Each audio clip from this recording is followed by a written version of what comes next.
Levantamos una vez más la cortina de esta fábrica que es el campo, la industria verde, una industria que no es solo nacional, sino que es regional.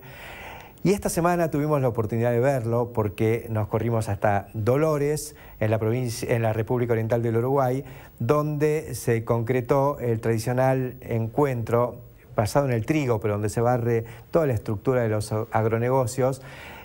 Conversando con Marcos Guigu. Marcos es un innovador, es el que introduce la agricultura de última generación hace algo más de 10 años en Uruguay, creciendo con la siembra directa, con la innovación en todos los rubros, y luego asociándose con el grupo argentino Los Grobo para crear ADP, Agronegocios del Plata, una de las organizaciones más importantes de la región, donde se están expandiendo muy fuerte con la agricultura. Allí tuvimos la oportunidad de conversar con Marcos Guigu, que es el presidente de ADP, y ya van a ver todo un innovador que ha estado en otras oportunidades con nosotros, pero que tiene mucho para contarnos acerca de dónde están parados hoy. Vamos a conversar también con Gustavo Grobopatel, que se hizo presente en este encuentro, y allí también concurrió Antonio Ochoa, un experto en mercado internacional, un operador del mercado de Chicago, de una de las grandes consultoras y firmas operadoras de ese mercado, todo un personaje con una visión muy concreta, muy profunda acerca de este momento tan, diría, culmine, tan complicado, tan volátil para saber cómo moverse de cara a la próxima campaña. Así que creo que con estas 3 entrevistas vamos a tener mucha tela para cortar. Y también, como lo hacemos habitualmente, conversaremos con Jorge Castro, quien nos va a pintar un panorama de lo que está ocurriendo en el mundo de los agronegocios en general, de los alimentos y de la energía, de la bioenergía, vinculado con la problemática argentina. Estos son entonces los temas que vamos a compartir con todos ustedes en esta edición especial de El Campo, la Industria Verde. Ya volvemos.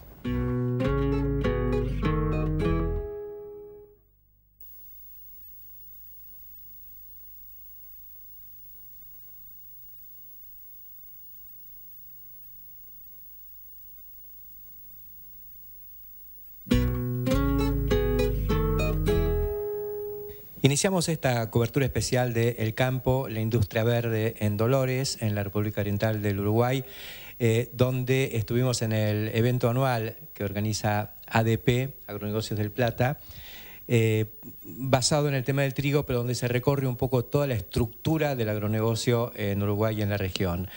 Y vamos a arrancar conversando con Marcos Guigu, presidente y fundador de ADP, a quien tuve el gusto de conocer hace 10 años, más o menos, cuando todavía era un productor innovador en Uruguay, y de eso se convirtió en un líder de la producción agropecuaria regional.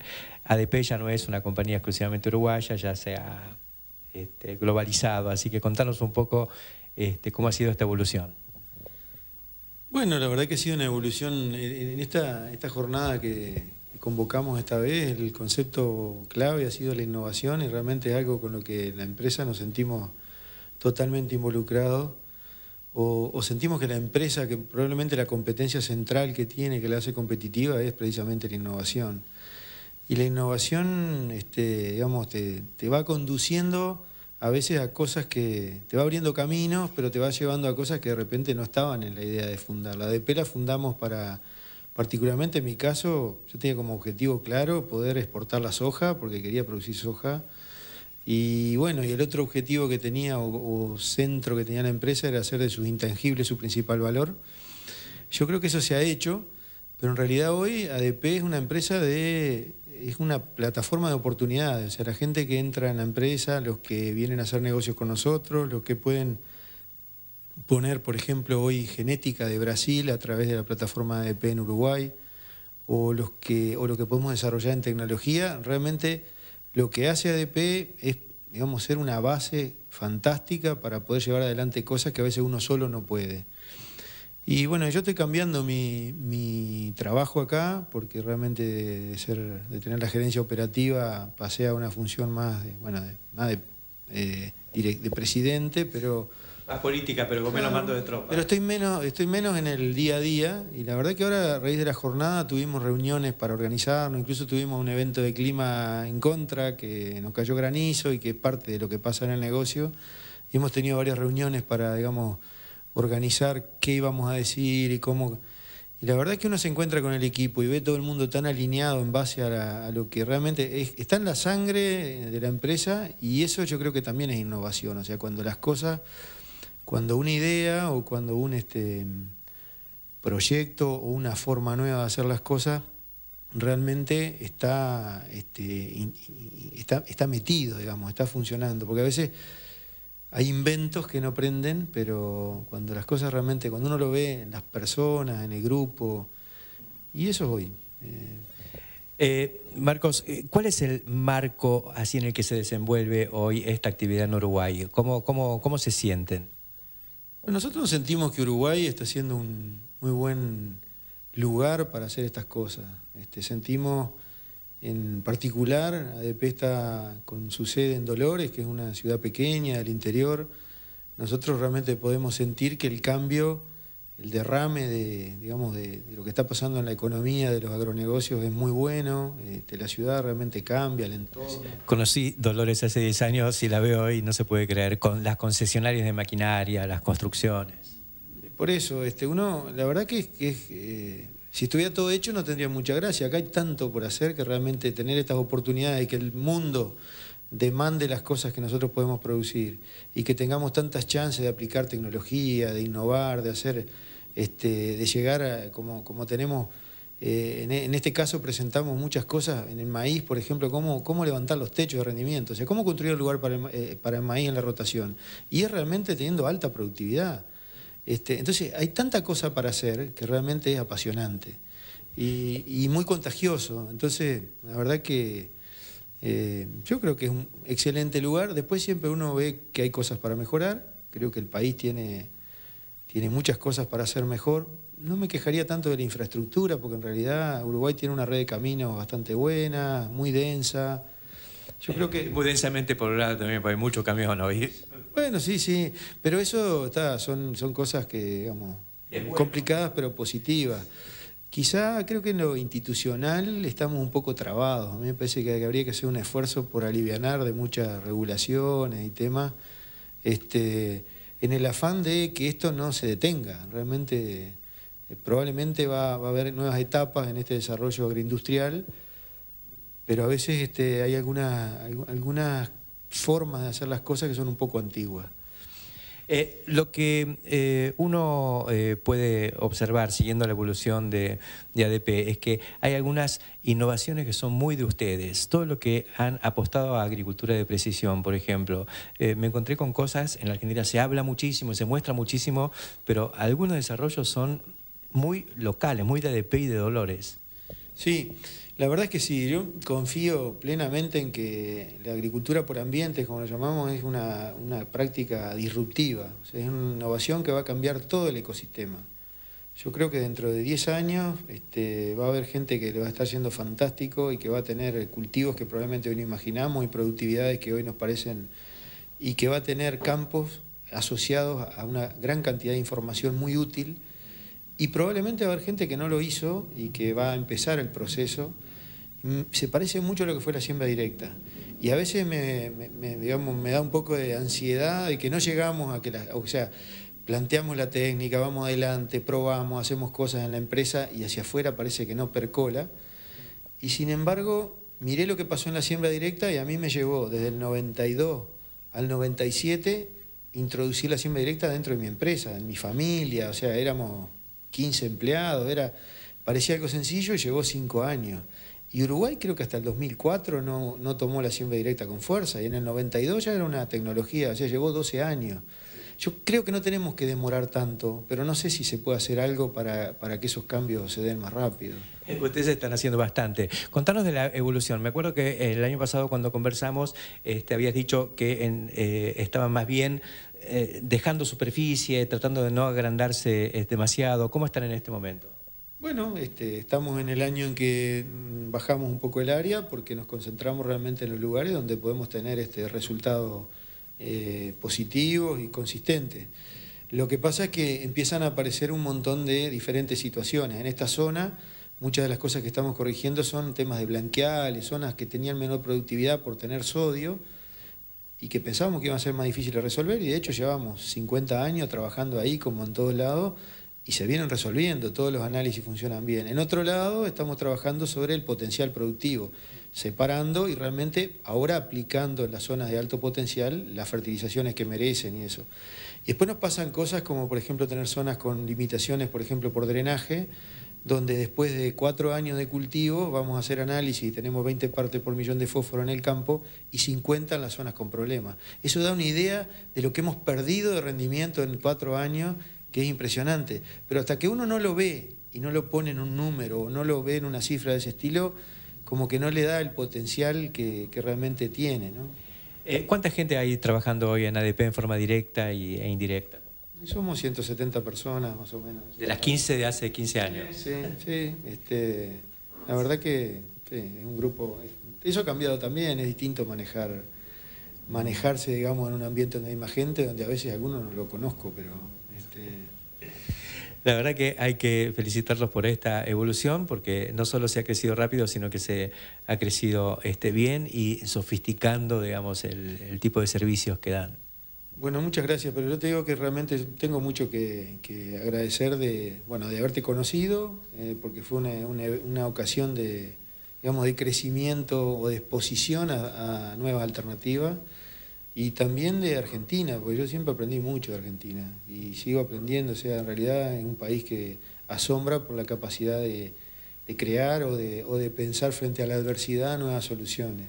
Y ADP podemos decir que es un vehículo para los materiales genéticos, muchas veces de Argentina también, mencionabas lo de Brasil, pero ustedes son parte de Bioceres y Bioceres es el INTA también. Absolutamente, Bioceres para nosotros fue una excelente forma de empezar a hacer un camino en genética, en trigo.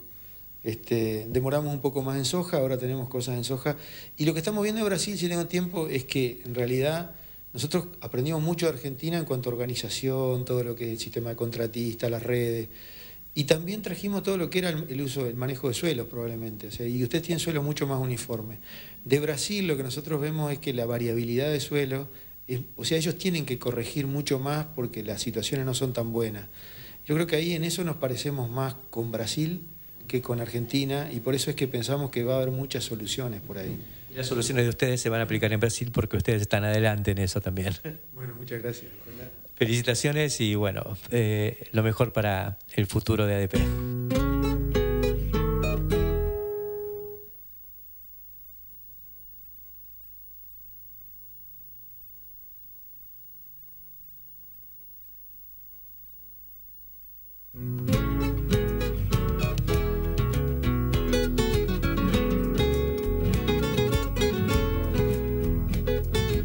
Continuamos en esta cobertura especial del campo de la industria verde en el evento anual de ADP. Y ADP es una sociedad entre Marcos Guigú, con quien ya conversamos, y la firma Los Grobo en la Argentina, y ustedes lo conocen, aquí está Gustavo Grobo-Kopatel. Gustavo, ustedes se asocian con Marcos Guigú para originar ADP, ¿hace cuánto? En el 2003. Así que todavía no tenemos... Vamos a cumplir 10 años el año que viene. ¿Y cómo fue? No, es una historia fantástica, ¿no? Es la historia de los últimos 10 años de Uruguay. Me gusta siempre pensar en Uruguay año 2003. Los uruguayos que vivían en el interior miraban para irse a Montevideo y desde Montevideo veían cómo irse a otro lugar. Había más uruguayos afuera que adentro. Era un país que realmente expulsaba gente del interior.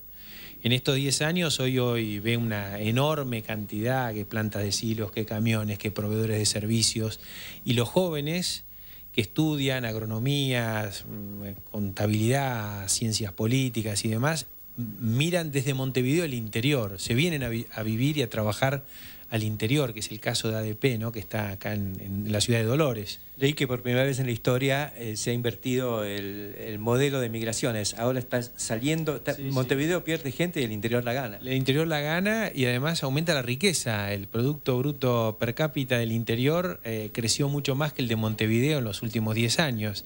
Entonces, bueno, también a uno le entusiasma mucho haber sido parte de ese proceso y haber puesto un pequeño grano de arena, ¿no? ¿Qué era y qué es ADP? En el origen, ¿qué hicieron? ¿Cuánto sembraron? ¿A qué se dedicaban? ¿Y hoy qué están haciendo? Bueno, ADP es una sociedad entre Marcos Guigu. Marcos Guigu es un productor, o era un productor importante, muy innovador aquí en Uruguay, que buscó un socio en Argentina y nos eligió a nosotros porque quería crecer, quería, digamos, desarrollarse tecnológicamente, integrarse al mundo y demás. Y comenzamos a desarrollar una empresa con un modelo muy parecido al de Argentina, donde integramos negocios. Uno es el de la producción agrícola en campos arrendados, otro es el de la provisión de servicios a productores, a clientes productores, servicios financieros, logística, gestión del riesgo, vendemos insumos, compramos los granos. Entonces, a partir de eso se genera un gran volumen de originación de granos que después exportamos. Ese modelo se desarrolló con algunas particularidades, no exactamente igual que el de Argentina, se desarrolló aquí y fuimos creciendo a lo largo de los años, desarrollando nuestros propios proveedores, porque en ese momento no había proveedores de servicios tercerizados, sino que los fuimos desarrollando. Hay hoy muchas pymes que crecieron y nacieron con ADP. Se ha realmente hecho desarrollos tecnológicos. Hoy ADP dentro del grupo es la empresa donde más quizá tasa de innovación hay desde el punto de vista tecnológico. En ADP todo lo que es tecnología de información, agricultura por ambiente, esa es un poco la empresa del grupo que marcha a la cabeza, es la que abre el camino y en realidad el resto de las empresas del grupo vienen colonizando un poco lo que va haciendo ADP. ¿Cuáles son el resto de las empresas del grupo? Bueno, Argentina, Los Grobo Agropecuaria, UPJ, que es nuestra empresa que tiene base en Tandil, Seagro en Brasil. Y bueno, ya en otros negocios está la industria molinera y la de pastas. Esto de la industria molinera de pastas se inscribe un poco en la estrategia tan promocionada en la Argentina del agregado de valor. En los otros lugares donde está Los Grobo, ¿está la misma idea?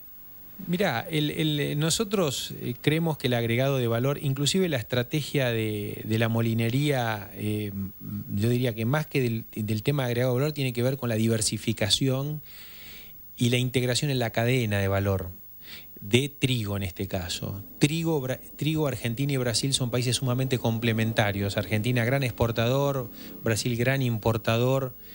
Entonces lo que vemos es que si nosotros podemos tener un pie en los dos lados, donde tenemos molinos en Brasil y molinos en Argentina, donde tenemos una distribuidora en Brasil, distribuidora en Argentina, podemos generar una integración en la cadena de valor en las dos geografías que permita de alguna manera potenciar las oportunidades que tenemos si estuviéramos en un solo lugar. Es eso.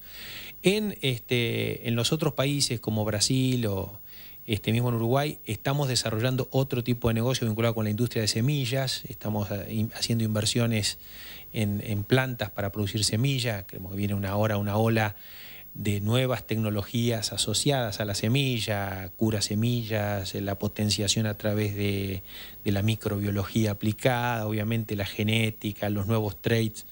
Pensamos que la semilla va a ser un vehículo de tecnología absolutamente nuevo y que se va a unir esa tecnología a la plataforma de agricultura por ambientes, a la siembra directa, obviamente, y a otras tecnologías que ya estábamos utilizando para armar como una nueva plataforma tecnológica en el siglo XXI, ¿no? En esa estrategia, ustedes con la apertura hacia otros lugares y negocios han convocado a el gran capital internacional y sí. ¿Tienen algún socio de impacto? Contanos algo, cómo es la relación con Mitsubishi. Sí, bueno, la corporación Mitsubishi es socio nuestro en la operación en Brasil, tienen el 20% de la compañía. Y sí, yo creo que el gran desafío de las empresas agropecuarias es pasar de empresas familiares a empresas que tengan algún tipo de estructura, de gobernancia o calidad global de gestión que le permita acceder al capital internacional. Las empresas agropecuarias clásicas en general nunca han crecido mucho, nunca tenemos un gran empresario, digamos, de los top 10, digamos, de un país que ha sido productor agropecuario. Y eso es por la falta de acceso al capital. La falta de acceso al capital le impide de alguna manera crecer a las tasas que podría crecer. Y también barreras tecnológicas que se van removiendo con los avances en la informática, en la maquinaria. Es cierto, hay una de esas, pero yo creo que en general me parece a mí que el productor, fundamentalmente el argentino, que es un productor muy emprendedor, muy innovador, la gran restricción es el acceso al capital, que hace que pueda crecer al 5 o 10% anual y no al 70-80% anual.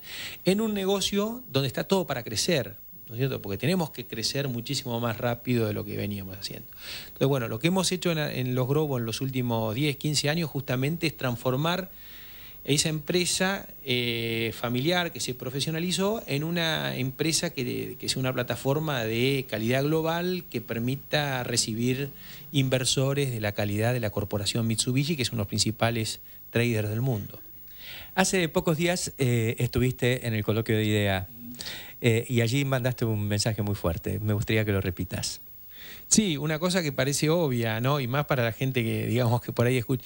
Bueno, todos los años los productores agrícolas invierten o invertimos más de 10.000 millones de dólares por año en hacer la agricultura.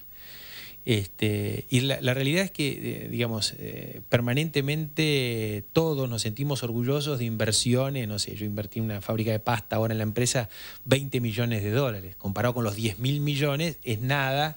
Sin embargo, tiene una gran promoción eso. No me parece mal que se inviertan de a 20, ¿no es cierto? Pero por lo menos yo creo que tiene la inversión que hacemos los productores todos los años tiene que tener un reconocimiento. Y quizás haya que hacer algún tipo del día del lanzamiento de la cosecha, algo que en algún momento habías propuesto vos, decir, bueno, todo, no sé, el día de la primavera, no sé, o qué día, es el día también de que se lanza la campaña, ¿no? Se celebra la inversión. Se celebra la inversión, y es la inversión más grande que se hace en Argentina, pero es más grande por varios ceros que se hace en Argentina, y que merece un aplauso, y que merece que todo el país, que realmente, lamentablemente, cada vez dependemos más de la agricultura, que todo el país le deseemos suerte a esos productores que están luchando contra la seca, contra la inundación, contra la maleza, contra las plagas, contra la lluvia, contra el camión, que tenga suerte, porque en la suerte de esos productores se va también la suerte del país. Esto dije en el coloquio de IDEA, donde la mayoría no eran empresarios agropecuarios, había, no sé, creo, el 2%, y la gente se paró emocionada a aplaudir. Es decir, que por lo menos de los que estaban ahí tenemos el apoyo. El reconocimiento a la acción. Y si vos hablabas de que al sector por ahí le falta capital para que evolucione desde la empresa familiar a la empresa global, como fue el caso de Los Grobos, tengamos en cuenta de que ese capital está, lo que pasa es que desaparece. Sí, claro que sí. Gracias, Gustavo, y enseguida continuamos con esta cobertura aquí en Dolores, en la República Oriental del Uruguay.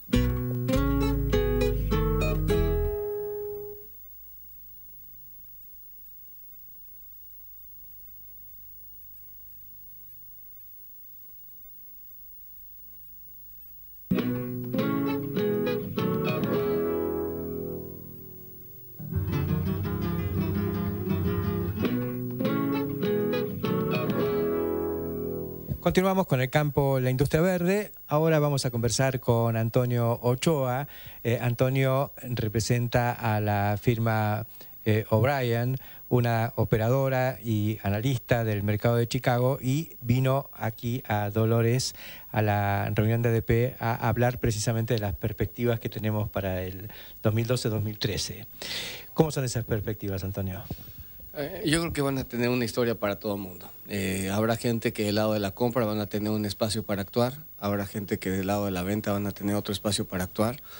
Y al hablar de ambas puntas te diré que vamos a tener un acceso a absoluta volatilidad de aquí en adelante porque hay muchas cosas en juego.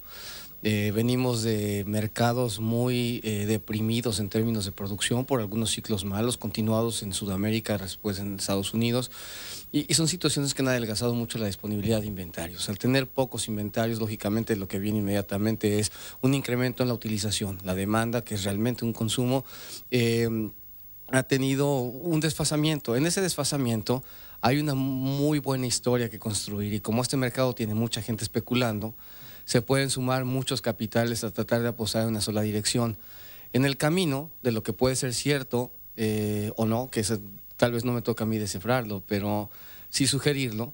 Les diré que esta especulación llegó a un grado absoluto de poderío de compra, que ha hecho que nuestros precios en los commodities agrícolas hayan incrementado de manera importante, y aun cuando las historias fundamentales siguen apostando y apuntando que vamos a tener mercados intensamente apretados, la subida fue muy llena de espuma, y esa espuma en algún momento tiene que ceder. Entonces no te puedes poner a pensar en términos que vas a ser bajista, pero hay un peligro grande de que el precio pierda potencia temporalmente cuando los especuladores decidan que ya es momento de tomar utilidades y dejen que el mercado se tranquilice.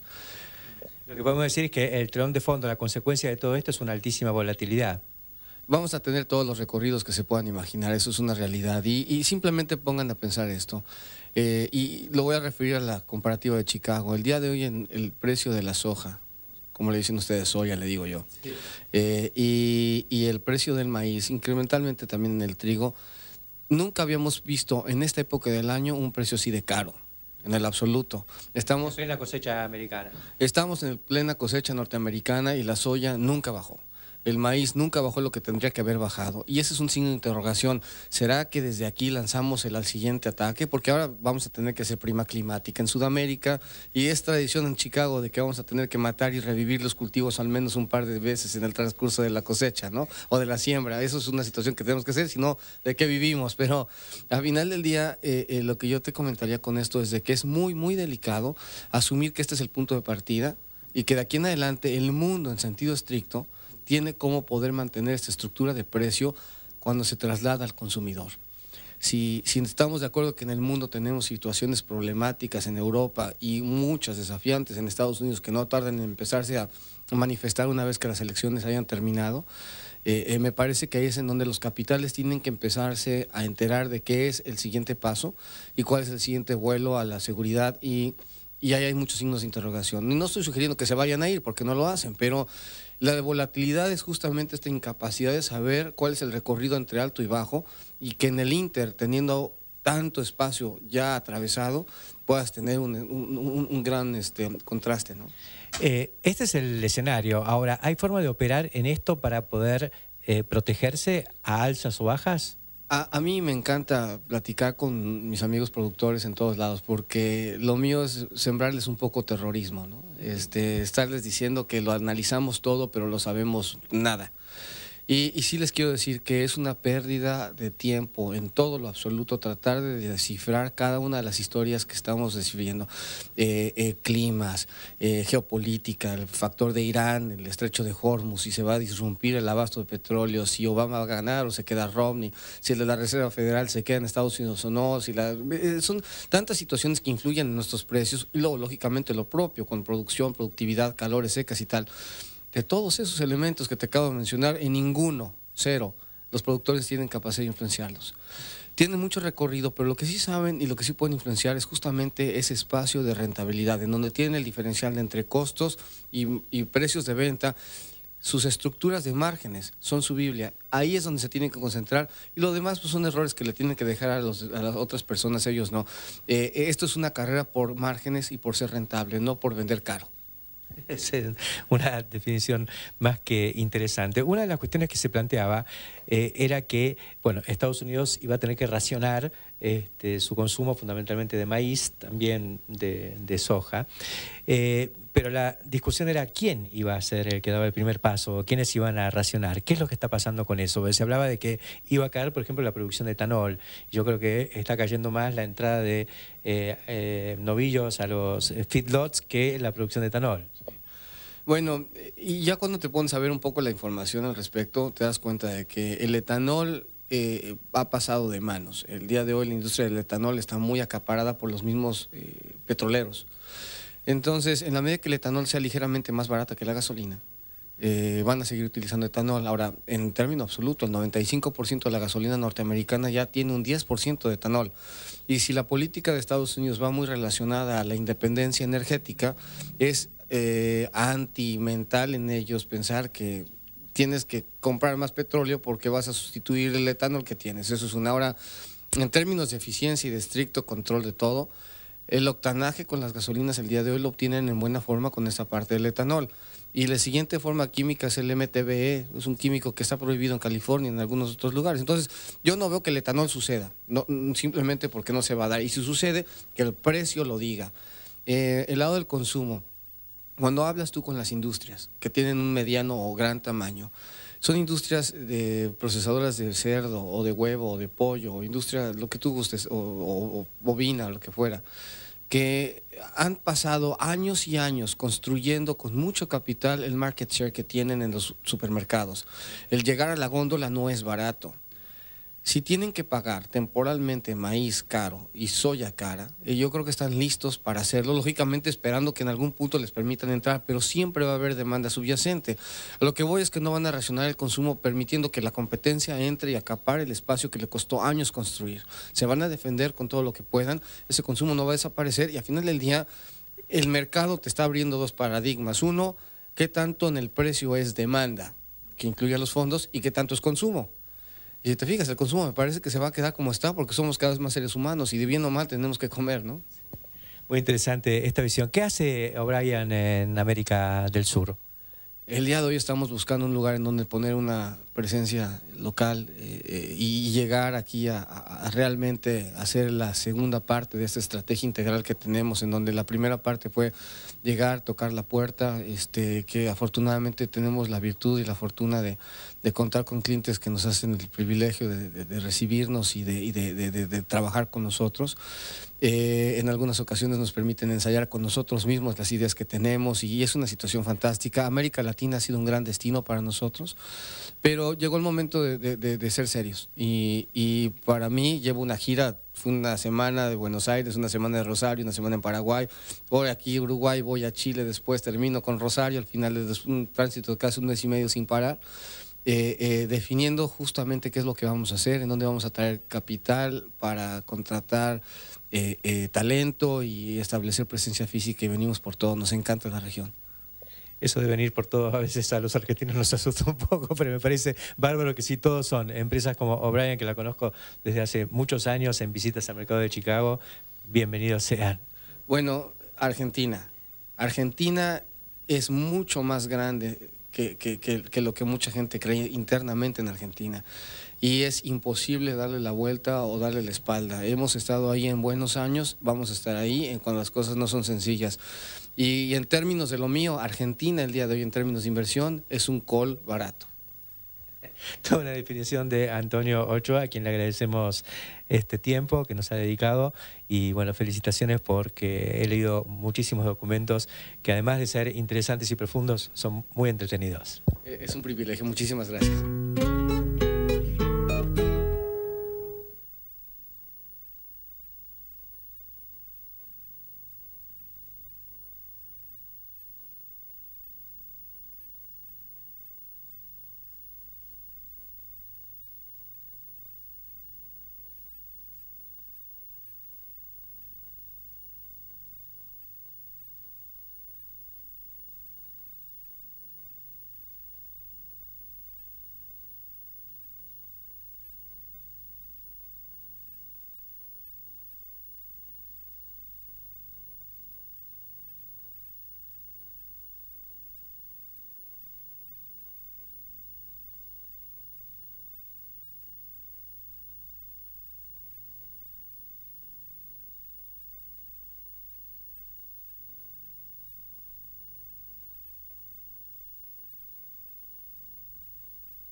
Y después de este baño de agricultura y agroindustria uruguaya que nos dimos y que vimos en la primera parte de nuestro programa de hoy, vamos a conversar, como lo hacemos habitualmente, con Jorge Castro respecto al momentum que hay. Vos sabés que allá en Uruguay hubo una presentación de Antonio Ochoa, uno de los especialistas del mercado de Chicago, estuvo de gira por Sudamérica y fue especialmente a este evento, y ahí planteó esta cuestión de cómo se concatena la producción de alimentos con la producción de energía, con el eje del maíz y demás, ¿no? Diciendo que, bueno, el mundo está muy cortito de excedentes agrícolas, de stocks, en función de esta nueva demanda, ¿no? Que se así viene es, así es. dando. La demanda es cada vez mayor de la producción agrícola, no solo de Estados Unidos, sino del mundo. Pero con este agregado, la demanda que reclama cada vez más producción agrícola no simplemente es demanda proveniente de el reclamo de alimentos. Cada vez más la energía, la industria farmacéutica, lo que se refiere a el desarrollo de la industria química y la industria plástica requieren como insumo producciones provenientes de la agricultura. Hay una tendencia a la descomoditización de la producción agrícola. En general, la agricultura deja de ser una actividad primaria y se incorpora a través de cadenas de producción nacionales y transnacionales a un tipo de actividad que tiene esencialmente un carácter industrial. Sí. Carácter industrial de tipo biológico. Es una industria, la industria de la producción agrícola mundial, tal como se está desarrollando, sobre todo en los países más avanzados y en primer lugar Estados Unidos, tiende a transformarse en una producción industrial manufacturera de tipo biológico, que produce un número crecientemente diferenciado y diversificado de productos orientados no solo al consumo de alimentos, sino a distintas actividades económicas, guiadas por el hecho fundamental de que a la cabeza del conocimiento científico y tecnológico de la economía mundial en el momento actual están las ciencias biotecnológicas y en general las ciencias de la vida. Es notable porque todo esto uno podía haber imaginado que un día iba a llegar, pero durante, digamos, 35 de los últimos 40 años vivimos en un mundo de excedentes, un mundo donde había más oferta que demanda. Los países desarrollados habían aprendido a producir competitivamente, hicieron una revolución verde, y esos excedentes se volcaban al mercado internacional deprimiendo los precios y demás. Hoy bastó que una sucesión de eventos climáticos malos, digamos, sequía en Sudamérica, sequía luego en Estados Unidos, pusieran los stocks en niveles límites y los precios explotaran, ¿no? Así generando grandes posibilidades para... Así es, así es. Y esto es no solo una circunstancia de tipo temporal provocada por una cierta situación climatológica, sino que es una época histórica. Hemos ingresado en una época de altos precios de los commodities agrícolas. Y la razón fundamental es porque hace 10 años, a partir del año 2000, la demanda crece mucho más rápidamente que la oferta. Esto no significa que haya habido caída de la producción agroalimentaria, sino que crece la demanda. Lo que crece es la demanda. Sí, sí. Efecto riqueza, más efecto riqueza que de crecimiento vegetativo de la población. Eso es. Porque inciden las dos cosas, digamos. Se consume más de otra manera por la conversión en proteínas animales, y además el agro también es energía y se consume más energía, y los derivados del maíz pasan al mundo del petróleo. Así es, así es. Y además la producción agrícola está encabezada en el mundo entero, en primer lugar en los países avanzados y sobre todo en el país que está a la vanguardia del proceso de acumulación mundial en términos tecnológicos, científicos y tecnológicos, que es Estados Unidos. La producción agrícola es sinónimo de desarrollo biotecnológico. Es una producción intensiva en capital, intensiva en conocimiento, intensiva sobre todo en desarrollo científico y tecnológico. Ahora, el otro punto que yo creo que es muy interesante, que se ve, y se ve sobre todo en los medios de comunicación en la costa este de los Estados Unidos, que es el debate de alimentos versus energía. Es como que el sector alimenticio estaba cómodo en la situación de excedentes de básicos como el maíz, la soja y demás, y ahora está incómodo porque esos excedentes desaparecieron y los precios subieron. Ahora, es conveniente que se adecúe a su situación de incomodidad, porque esta situación ha llegado para quedarse. Sí, es así. Entonces, acá el dato fundamental a tomar en cuenta es que cada vez más la demanda es la demanda de los consumidores, sobre todo los consumidores de los países avanzados, por un lado, y de la nueva clase media global en los países emergentes, por el otro, lo que están guiando el desarrollo de la producción agroalimentaria en una cadena que comienza por el consumo y llega a la producción primaria en orden inverso. Claro. Entonces, el dato que hay que tomar en cuenta, Héctor, es que hay cambios que son propios de la época. En el año 2015, Walmart ha anunciado, que es la principal cadena de distribución de productos agroalimentarios del mundo, ha anunciado que la totalidad de los productos que coloque en sus góndolas o exhibición en el mundo entero, va a tener cada uno de ellos al lado una descripción precisa de su componente en materia ecológica tecnológica. Esto significa que la trazabilidad de ese producto en una góndola, ya sea en Estados Unidos o en China, va a llegar a la totalidad de la cadena de producción agrícola o de la agricultura mundial, hasta llegar a la producción primaria. Sí, que con la ayuda de la tecnología uno con un iPhone, digamos, puede enfocar la etiqueta y va a tener toda la historia de ese producto. Exactamente, exactamente, porque este es un reclamo de los consumidores, consumidores que tienen cada vez más un alto nivel económico y sobre todo preocupaciones en lo que se refiere a las nuevas condiciones de vida. El dato atrás de esto que hay que tomar en cuenta es una tendencia de orden demográfico en los países avanzados, sobre todo Estados Unidos, y en lo que se refiere a la clase media denominada global en los países emergentes, ante todo en China y en India, lo que hay es una extensión del periodo de vida. Sí. Esto es, el promedio de edad en los hombres en los próximos 10, 20 años pasa a ser 75 años y el promedio de edad en las mujeres pasa a ser 79 años. Esto significa que cada vez más va a tener importancia en su alimentación todo lo que se refiere no solo a vivir más, sino a vivir en mejores condiciones. Los aspectos nutricionales de la producción agrícola van a recorrer necesariamente la totalidad de la cadena de producción y de distribución. Eso para países como la Argentina o el resto de Sudamérica implica un desafío muy grande porque sabemos que la producción en esta región no solo es competitiva, sino que tiene una huella de carbono muy favorable gracias a la siembra directa, la productividad y demás, el buen uso del agua. Pero el problema es que los países desarrollados tienen la percepción opuesta, que aquí se destruye el bosque nativo, que aquí se apela a prácticas agrícolas no recomendables como el uso de transgénicos.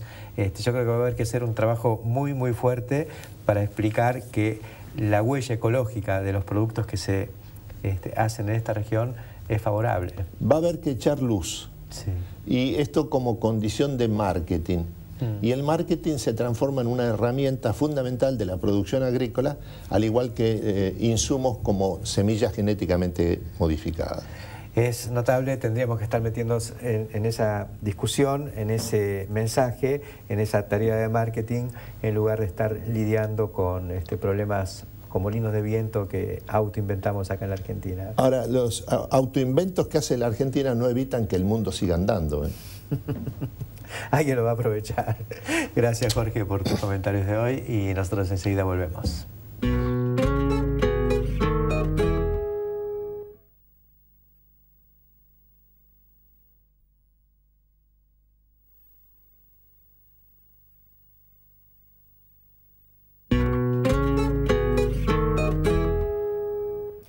Quiero cerrar esta edición del Campo de la Industria Verde con un comentario acerca de lo que me ha ocurrido en estos últimos días. He tenido bastante actividad, estuve un par de días en Curitiba, en Brasil, capital del estado de Paraná, donde se puso la piedra fundamental de una inversión muy importante, una compañía alemana, la compañía de Gusa, Evonik. Es una proveedora de insumos de alta tecnología para la industria alimenticia y también de insumos para la industria del biodiesel. Ellos son los que hace un par de años anunciaron la instalación de una planta de metilato de sodio en el complejo de Terminal 6, donde ya había 3 o 4 plantas de biodiesel de escala internacional, de grandes dimensiones y de última tecnología. 2 plantas de glicerina, que es el subproducto del biodiesel, el subproducto que queda después de la transesterificación del aceite con este metilato.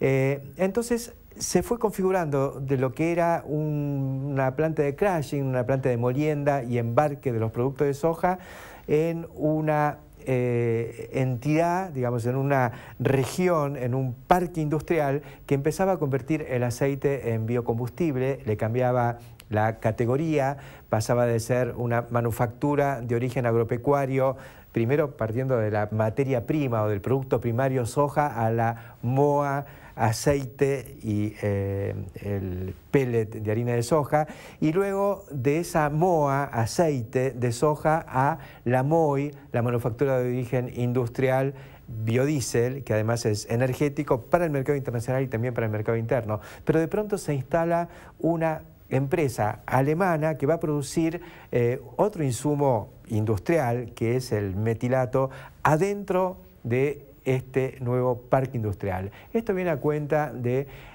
la idea de que la Argentina se ha desindustrializado.